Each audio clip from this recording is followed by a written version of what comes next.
প্রতিদিন গীতা পাঠ করুন, মন পবিত্র রাখুন। ব্রহ্ম কহিলেন, 1. প্রথম অধ্যায় পাঠ করিলে লোকের মন পবিত্র হয়। 2. দ্বিতীয় অধ্যায় পাঠে নির্মলতা লাভ করে। 3. তৃতীয় অধ্যায় পাঠে সর্বপাপ দূর হয়। 4. চতুর্থ অধ্যায় পাঠ করিলে ব্রহ্মহত্যা ও স্ত্রী হত্যাজনিত পাপ তৎক্ষণাৎ দূর হইয়া থাকে। 5. পঞ্চম অধ্যায় পাঠ করিলে চৌর্য মহাপাপ দূর হয়। 6. ষষ্ঠ অধ্যায় পাঠে মন্দভাগ্য নাশ হয়। 7. সপ্তম অধ্যায় পাঠে বুদ্ধি নির্মলতা লাভ করে। 8.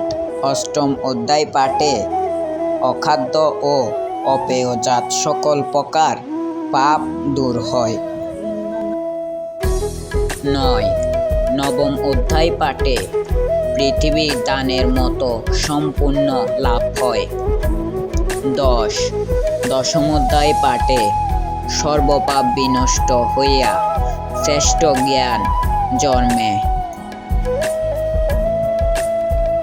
11. একাদশ অধ্যায় পাঠে ব্রহ্মজ্ঞান লাভ হয়ে মুক্তি লাভ হয়। 12. দ্বাদশ অধ্যায় পাঠে ভগবান বিশুদ্ধ ভক্তি জন্মে। 13. ত্রয়োদশ অধ্যায় পাঠে জ্ঞান চক্ষু বিকাশ, তাহার শক্তি লাভ হয়। 14. চতুর্দশ অধ্যায় পাঠে অশ্বমেয়াদী জ্ঞানের যে মহাফল তা লাভ হয়। 15. পঞ্চদশ অধ্যায় পাঠে নির্মল জ্ঞান লাভ করিয়া যোগী হওয়া যায়। 16. ষোড়শ অধ্যায় পাঠে মানব সংসার বন্ধন হইতে মুক্তি লাভ করে। 17.